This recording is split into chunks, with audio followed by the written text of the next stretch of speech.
Welcome back to the course. This lesson is going to teach you about myofascial self care or self treatment. We kind of use those two terms interchangeably.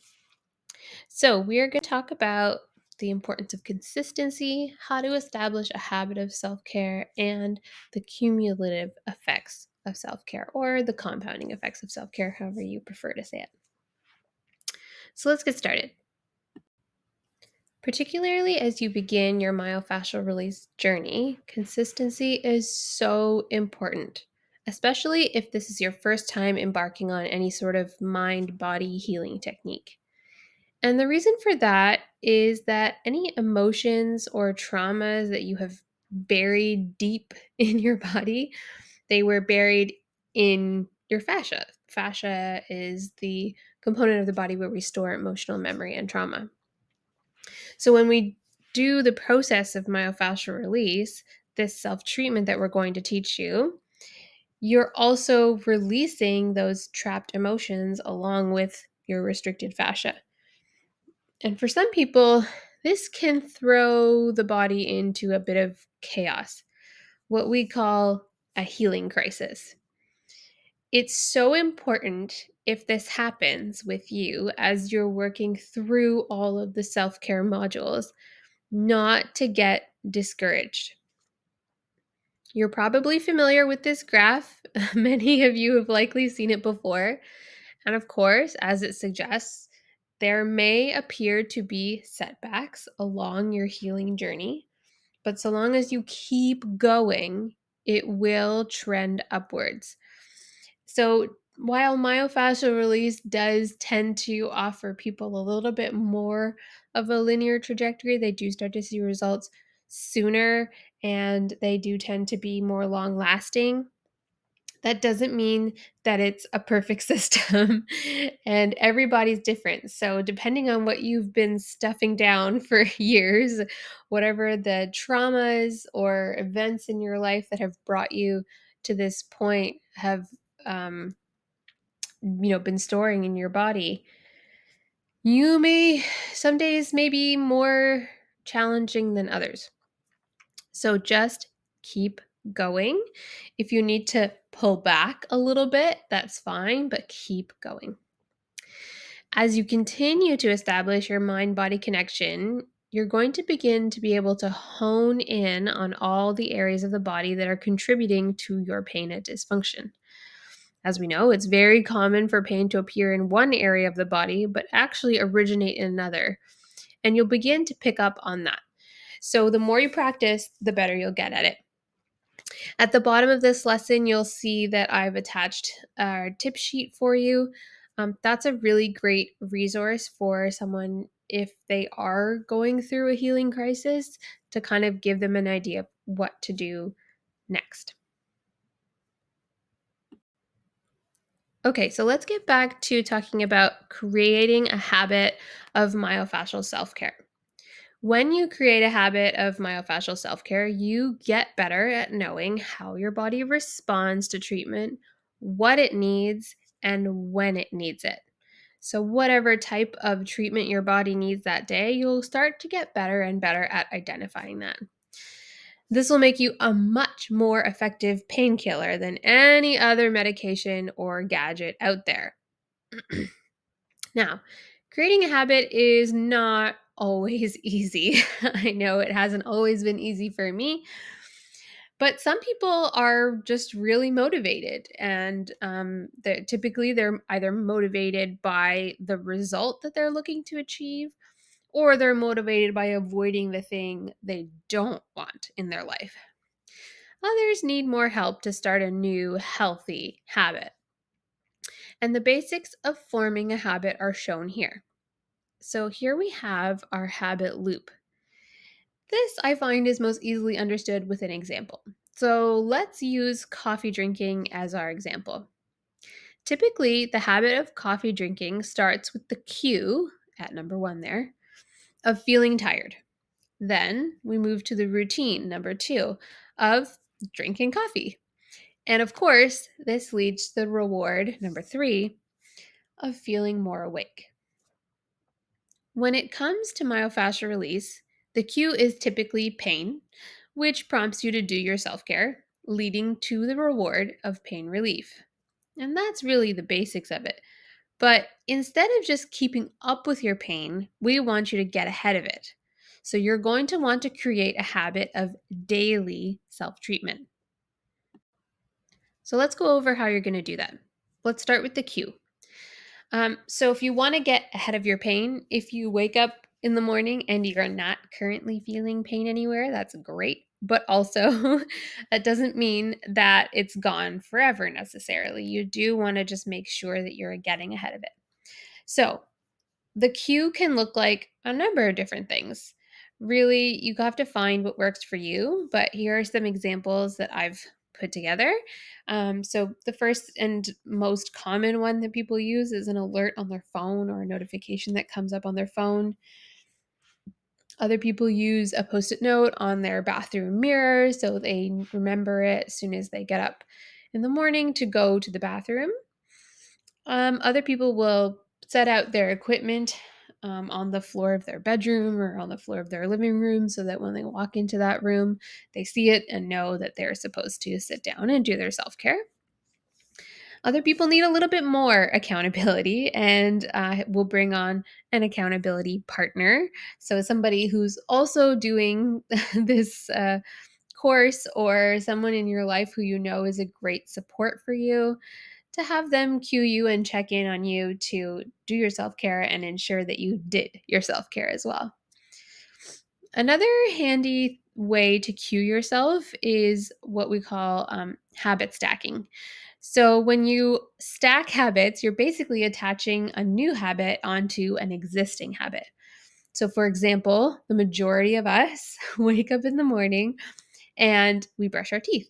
That tends to be typically a non negotiable habit. And if not in the morning, then certainly at night before bed. So if we attach the habit of myofascial self care to brushing your teeth, as soon as you finish brushing your teeth, you'll immediately go into your myofascial self care. And so, therefore, brushing your teeth becomes the cue for your myofascial self care. So think about how you think you could best integrate this, what cues would work best for you. And then let's move on to the routine. So, when you're doing your myofascial self care, there's a few strategies that you can utilize to help you stay consistent.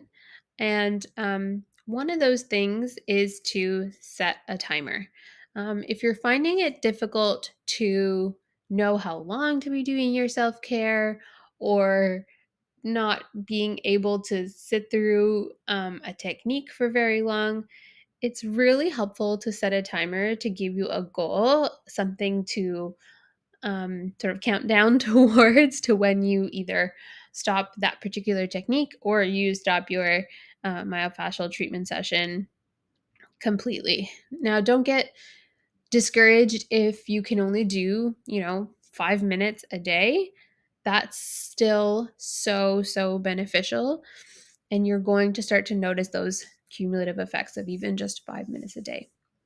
I find that creating a playlist or choosing a playlist that sort of suits how I want to feel or the mood for that self care session is really handy, especially if you're choosing songs that are around that 3 to 5 minute mark. It can really help you to know when to move on to the next area or technique that you're looking to try that day.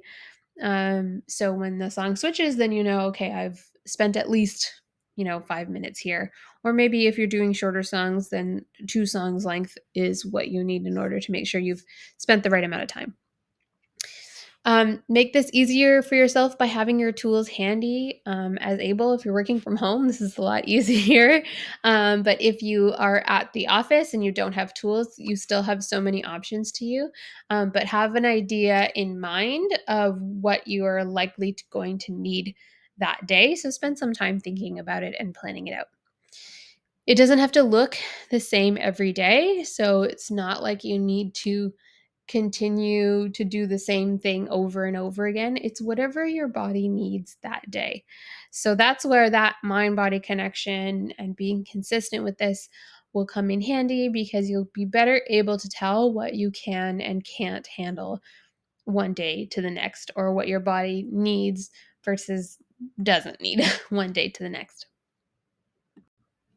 And then the last piece of forming a habit is the reward. For a lot of you, all the reward you'll need is just pain relief. Um, for some of you, especially in the beginning, if you are, experiencing a bit of a healing crisis, or you're finding it difficult to sort of find your groove, um, a little treat, a small reward at the end of every session can be helpful. That can look like many different things. It could be something as simple as a sticker on a sticker chart, or a check mark on a to do list. Or you could reward yourself further by, um, you know, getting yourself a little something, or putting some change into a jar each time you do it. And that can be tied to your bigger goal of, let's say you want to take a trip when you no longer have to deal with your chronic pain anymore. And that money goes towards the trip. So figure out what motivates you, and um, think about how you can implement that at the end of your self care sessions. As I mentioned before, the compounding effect, or the cumulative effect, of doing myofascial self-care daily is so key. The more you do, the better you get. So in this case, more is more. Making myofascial self-care a daily habit will never be too much, so long as you are truly listening to what your body needs and never pushing or forcing your body into positions of excessive pain. The term sort of, or the phrase, know your limit, play within it, sort of comes to mind when I think about this and when I discuss this with patients. Really knowing your body well and knowing when you are doing too much helps you to put the brakes on so that you are not going to injure yourself. So, the effect of myofascial self care and the healing that happens there is cumulative. So, it builds on the previous session. And that allows you to pick up where you left off rather than backsliding between sessions. Think of it like removing the dams in a river. You need to keep going until you get the water flow that you need. But if you don't stay consistent, that gives the beavers a chance to rebuild. In this case, the beavers are dysfunctional behaviors, or habitual patterns, or thought processes that either halt your progress or encourage the development of those myofascial restrictions all over again.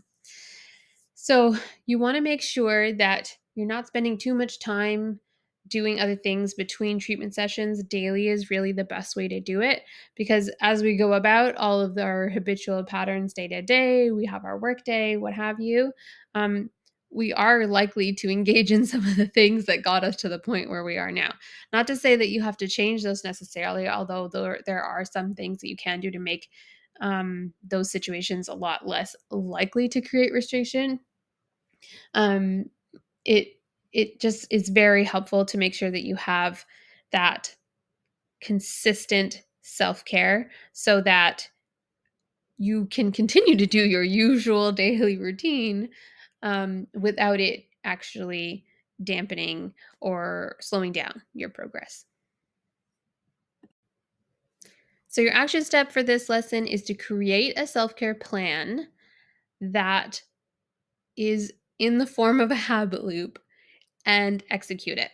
So, if you know that you need to be doing your self care daily, think about how much time you can set aside per day. Think about what time of day you're going to do that at. Is it going to be in the morning? Is it going to be during your lunch hour? Will it be right before you go to bed? And then think about how you're going to set yourself up for success with respect to the routine itself. Keeping your myofascial tools handy, keeping your yoga mat handy, having that playlist ready on your phone. Those are all great ways to do that. And then finally, what do you need in order to keep going? How can you reward yourself? Is the pain relief you feel going to be enough, like how amazing your body feels after you're done?